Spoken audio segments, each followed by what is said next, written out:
My name is Elena Voss.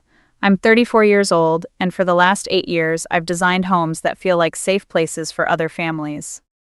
Yet there I was, standing in the sterile glow of Mercy General's maternity wing, still wearing my pale blue scrubs from a long site meeting, when my ex-mother-in-law looked me dead in the eyes and delivered the line she'd clearly rehearsed.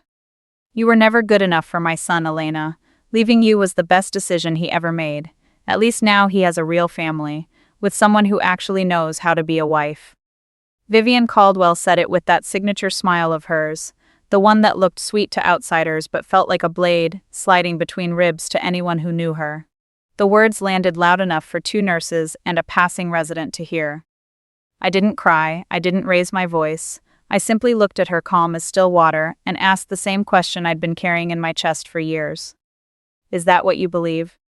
5 minutes later, a man neither she nor my former best friend expected walked through those automatic doors carrying a simple manila envelope.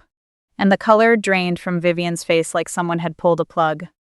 Welcome back to Calm Drama Stories, where quiet women learn the difference between being useful and being wanted, and what happens when they finally stop carrying lies that were never theirs to begin with. If you've ever been told you weren't enough in the one place that was supposed to feel like home, settle in. This one might hit close. Drop a comment and tell me where you're listening from tonight. And if you're new here, hit subscribe. These stories have a way of finding the people who need them. Let me take you back those 5 minutes, because the real story didn't start with her cruelty in that hallway. It started years earlier, in a beautiful house I helped design but was never allowed to truly live in. But before we go there, I need you to understand something about me. I've always been the kind of woman who builds things that last. Whether it was restoring my grandmother's old Victorian or designing dream homes for clients, I believed that if I poured enough love and care into something, it would stand strong. That belief almost destroyed me. I grew up in a small coastal town in Oregon, the kind of place where the ocean wind never lets you forget how small you are. My mother raised me alone after my father left when I was 9. She worked double shifts at the local diner, and I learned early how to be quiet, how to observe, and how to build something beautiful even when the world felt unsteady. That's how I became an interior architect. I turned old, broken spaces into homes that felt like warm hugs. By 26, I had my own small firm and a growing reputation for creating spaces that didn't just look expensive, they felt like belonging. Then I met Ryan Caldwell at a charity gala in Portland. He was charming in that effortless way wealthy men often are, tall, confident, with a laugh that made you feel chosen. His family owned half the commercial properties in our county. When he told me I was different from the women he usually dated, I believed him. We married a year later in a ceremony that looked perfect on paper. I designed every detail of our home, a modern farmhouse on 10 acres with floor-to-ceiling windows overlooking the hills. I poured my heart into that house. I thought it would be the place where we'd build our life together. But from the very beginning, Vivian made it clear I was an outsider who had been granted entry. She would visit and run her fingers across the custom walnut cabinets I'd designed and say things like, "It's quaint, for someone from your background." She'd smile while saying it, always in front of guests, always wrapped in concern that felt like control. Ryan never defended me. He'd just squeeze my hand under the table and later whisper, "She'll warm up to you, just give her time." For the first few years I tried. I attended every charity brunch, every family dinner, every fundraiser where Vivian paraded me around like a project she was fixing. I smiled through the subtle digs about my modest upbringing and the way she'd introduce me as Ryan's wife, the decorator. The real pressure came when we started trying for a baby. After 2 years with no success, Vivian's comments grew sharper. At Sunday dinners, she'd sigh and say, "Some women just aren't built for motherhood the way others are." She'd look at me while saying it, then turn to Ryan with sympathy in her eyes.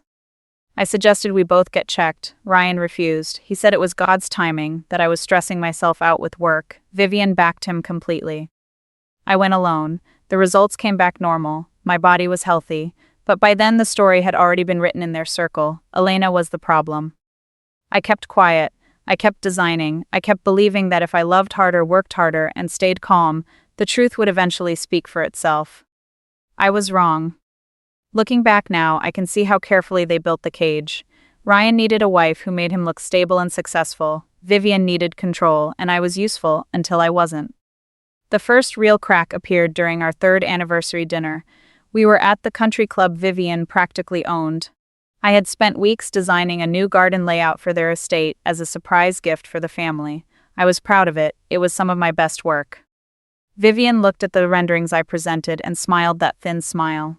"It's lovely, dear, but perhaps a little too modern for our taste. We prefer things that have tradition behind them." Then she turned to her friends at the table and added, "Elena is very talented for someone self-taught." The table laughed politely. Ryan joined them.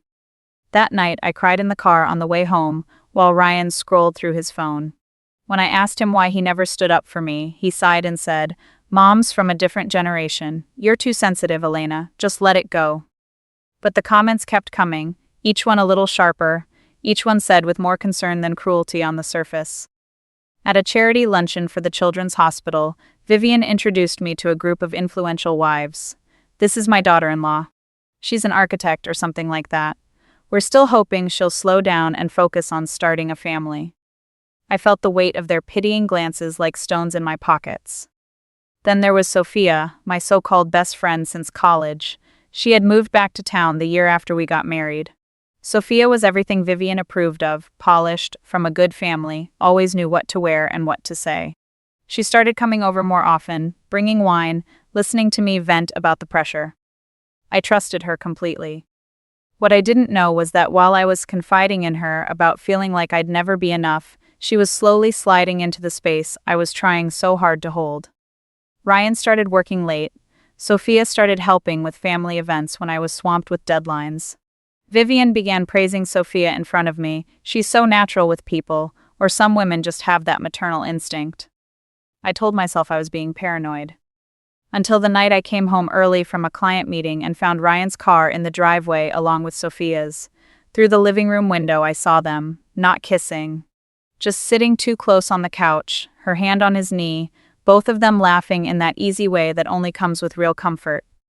I stood outside in the dark for a long time, the cold seeping through my coat, before quietly driving away and sitting in a coffee shop until midnight. When I finally came home, Ryan acted like nothing happened. Sophia texted me the next day asking if I was okay, saying she was worried about me. That was the moment something inside me shifted. I didn't confront them, not yet. Instead, I started watching, quietly, carefully, the way you study a foundation before you decide whether a house can be saved or needs to be torn down. The official end came on a rainy Tuesday evening, 6 months after that night in the driveway. I walked into our kitchen and found divorce papers on the island, neatly placed beside a bottle of wine Ryan had opened without me. He wasn't even there to hand them to me himself. A note in his handwriting said, "This is for the best.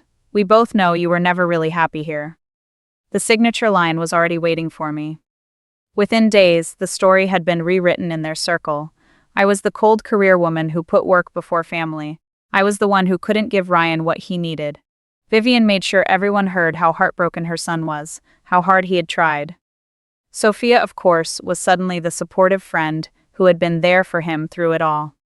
I moved out of the farmhouse I designed and into a small rental cottage on the edge of town. For weeks, I barely left the house. I would sit on the porch with my grandmother's old silver locket in my hands, the only thing she left me, turning it over and over, remembering her words, "Build your own foundation, Elena. Don't live in someone else's house." That locket became my reminder. I could have screamed, I could have gone to war publicly, but something deeper told me that would only give them more power. They wanted drama. They wanted me emotional and broken so they could look like the victims. So I chose silence. Not the weak kind, the strategic kind. I went back to work with quiet focus. I took on bigger projects. I smiled politely when I ran into people from their circle. And at night, I started keeping records, dates, conversations, screenshots of messages, financial transfers I'd noticed, but never questioned before. I hired a lawyer quietly, not to fight the divorce, that was already done, but to understand what I might be entitled to and what hidden things might be buried in our joint accounts. Most importantly, I started rebuilding myself from the inside. The woman who once tried so hard to earn a place at their table slowly disappeared. In her place was someone who understood a painful truth. I had spent years being useful to a family that never actually wanted me. They wanted what I could provide: status, a beautiful home, the appearance of a perfect life. They never wanted me. And that realization, as painful as it was, became the beginning of my freedom. The months that followed were some of the quietest and most powerful of my life. I kept my rental cottage simple: white walls, natural light, and a big wooden desk by the window where I spread out my work. Every evening after client calls, I would sit there with a cup of chamomile tea and methodically organize what I was finding. Old emails between Ryan and Sophia that went back further than I realized. Financial records showing large transfers to accounts I'd never known about. Voice memos I started recording during phone calls with Vivian when she'd call to check on me, but really to twist the knife a little more. I learned that Ryan had been moving money into a separate LLC with Sophia's name attached months before the divorce. I learned that Vivian had helped facilitate it, using her network of lawyers and accountants. But the biggest discovery came from something much more personal. One afternoon, while reviewing old medical insurance claims from our joint account, I found records of Ryan visiting a fertility clinic in Seattle, alone, almost 2 years before we separated. He had never told me. The results were there in black and white: low sperm count, significant fertility issues. All those years of pressure on me, all the whispers about my body, all the pitying looks, and he had known. I sat with that information for a long time, the locket warm in my hand. I didn't feel rage, I felt a deep, cold clarity. That was when I understood the game completely. I wasn't just unwanted, I had been a convenient scapegoat. So I kept building my case. I met with my lawyer Ruth every 2 weeks in her small office above a bookstore. She was a no-nonsense woman in her 50s who reminded me of my mother, steady, sharp, and deeply protective of women who had been erased. "We're not rushing," she told me. "We're preparing. When the moment comes, you'll speak once calmly and it will be enough." Between meetings, I threw myself into new projects. I designed a beautiful lakeside retreat for a client who became a friend. I started mentoring young designers. I planted a garden in my tiny backyard and watched things grow that were entirely mine. The contrast was striking. In my old life, I had been shrinking to fit their expectations. In this new quiet life, I was expanding. I wasn't preparing for revenge. I was preparing for truth. And truth, I was learning, has its own perfect timing. While I was quietly rebuilding, Vivian and Ryan were busy rewriting history in public. They threw an elaborate engagement party for Ryan and Sophia just 4 months after our divorce was finalized. The photos were everywhere, social media posts about second chances and finding true love after heartbreak. Vivian made sure to caption one photo: "A mother's heart is full when her son finally finds the right woman." I wasn't invited, of course, but people made sure I saw it. The narrative had fully solidified. I was the difficult ex-wife who couldn't adapt to their lifestyle. Ryan was the patient man who had tried his best. Sophia was the saint who helped him heal. Business-wise, things got harder. A few long-term clients suddenly went in a different direction after receiving calls from people in Vivian's circle. One project I had been leading for a prestigious winery was quietly taken away and given to another firm. I felt the pressure, but I didn't break. Instead, I documented everything: every canceled contract, every pointed comment made in public, every time Vivian liked or shared posts that subtly painted me as unstable or cold. The hardest part wasn't the professional hits. It was watching the life I had built being erased while they celebrated. One evening, I drove past our old farmhouse. The garden I designed had been completely redone in a more traditional style. Sophia's car was parked in the driveway I had carefully planned with natural stone. I sat in my car for a long time that night, the locket around my neck feeling heavier than usual. But instead of tears, something else rose in me, a calm, unshakable resolve. I called Ruth the next morning and told her I was ready to move forward with everything we had. She asked if I was sure. I told her I had never been more sure of anything. They thought they had won. They thought I would stay quiet forever, carrying their version of me like a scar. They had no idea I was simply waiting for the right moment to set the truth down, not loudly but clearly, in a place where it could no longer be ignored. The moment that changed everything came during a court-mandated mediation for some remaining financial matters from the divorce. Vivian and Ryan arrived looking confident, dressed like they were attending a board meeting. Sophia waited outside. They expected me to be emotional, perhaps even desperate. Instead, I sat across from them with Ruth at my side, calm and prepared. When Ryan's lawyer repeated the usual claims, that I had been unstable, that the marriage failed because of my inability to prioritize family, Ruth simply slid a folder across the table. Inside were the medical records from the Seattle clinic. The room went very still. Ryan's face lost all color. Vivian's perfectly composed mask cracked for the first time I had ever seen. Ruth spoke quietly but firmly. My client was never the reason this marriage produced no children. Your client knew that 2 years before the divorce, yet both of you allowed, and encouraged, an entire community to believe otherwise. But that wasn't even the biggest blow. Ruth continued, revealing that the child Sophia was now pregnant with, the one they had been proudly announcing, could not biologically be Ryan's, based on the medical evidence and timeline. The silence that followed was deafening. Vivian tried to recover, her voice sharp. "This is ridiculous. These records are private. You're twisting everything to hurt my family." I looked at her directly for the first time in months. "No, Vivian," I said calmly. "I'm simply refusing to carry your family's lies anymore. You wanted everyone to believe I was the broken one. The truth is far more complicated than that." Ryan couldn't even look at me. In that moment, I saw the full picture. They hadn't just betrayed me. They had built an entire beautiful lie on top of multiple truths they refused to face, about fertility, about fidelity, about what they really valued. I didn't feel triumphant. I felt exhausted and strangely free. As we left the mediation that day, Vivian grabbed my arm in the hallway. Her voice was low, almost pleading. "Why are you doing this, after everything we gave you?" I gently removed her hand. "You never gave me anything I wanted, Vivian. You only took what was useful to you." Then I walked away. After the mediation, everything accelerated. Ruth and I spent the next few weeks preparing for the final hearing that would settle the remaining financial disputes and, more importantly, clear my name in the community where their narrative had done the most damage. I spent long evenings reviewing every document, every timeline, every piece of evidence. I practiced what I would say, not to attack but to state facts clearly and calmly. Ruth helped me rehearse until my delivery felt natural, like breathing. Meanwhile, I continued living my quiet life. I finished a beautiful project for a young couple building their first home. I taught a weekend workshop for aspiring designers. I tended my garden and drank tea on the porch, feeling more like myself than I had in years. The locket never left my neck. It had become my anchor. One afternoon, Sophia showed up at my cottage unannounced. She looked tired, her usual confidence dimmed. She asked me to drop everything. "For the baby," she said. "This isn't fair to an innocent child." I looked at her for a long moment.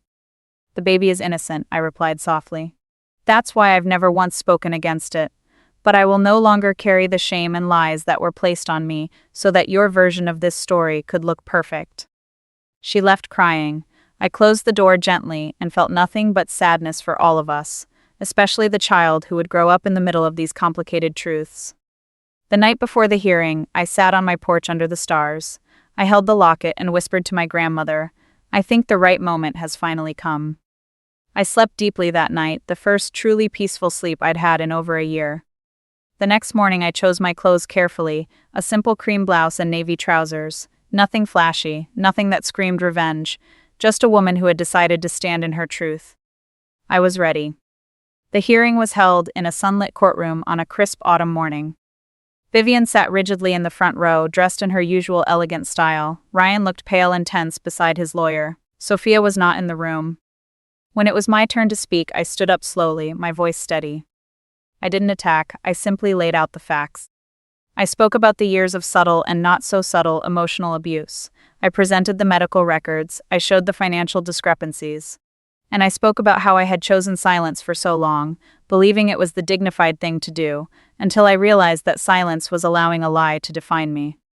The most powerful moment came when I looked directly at Vivian and said, "You told everyone I was never good enough, that I was broken, that I failed as a wife, but the truth is, I was never the one who needed fixing. I was simply useful until I wasn't."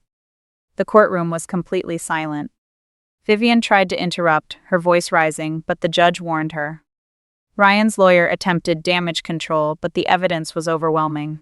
The judge ruled in my favor on all remaining financial matters and issued a strong statement about the harm caused by false narratives. As we left the courtroom, Vivian stood up and blocked my path for a moment. Her eyes were red, her composure finally shattered. "You've destroyed everything," she whispered. I looked at her calmly. "No, Vivian, I simply stopped protecting your lies." Then I walked past her into the bright daylight. Outside, I took a deep breath. The weight I had carried for years felt lighter, not gone completely. Some scars remain, but no longer crushing me. For the first time in a long time, I felt free.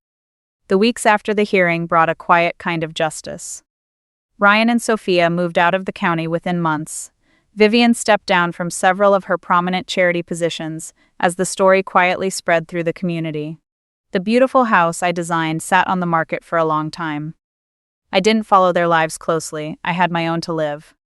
I expanded my firm, hired 2 young designers, and started taking on projects that truly excited me. I planted more flowers in my garden. I took long walks by the ocean and felt the wind on my face without carrying the old weight. The locket still rests against my heart, but now it feels like a reminder of strength rather than loss. If there's one thing I want you to take from my story, it's this. Sometimes the most powerful thing a woman can do is stop trying to earn a place in spaces that were never built for her. Stop carrying lies that were never yours. Stop shrinking so others can feel big. You don't have to scream or burn everything down. Sometimes the calmest voice, backed by truth and preparation, is the one that changes everything. If you've ever felt unwanted in your own home, your own marriage, or your own family, know that you are not broken. You are simply in the wrong story, and you have the power to write a new one. Thank you for sitting with me through this. If this story touched something in you, drop the word NOU she in the comments. Let me know you're choosing yourself too. I'll see you in the next one, where more quiet women find their voice. Until then, build your own foundation, and never forget you were always enough.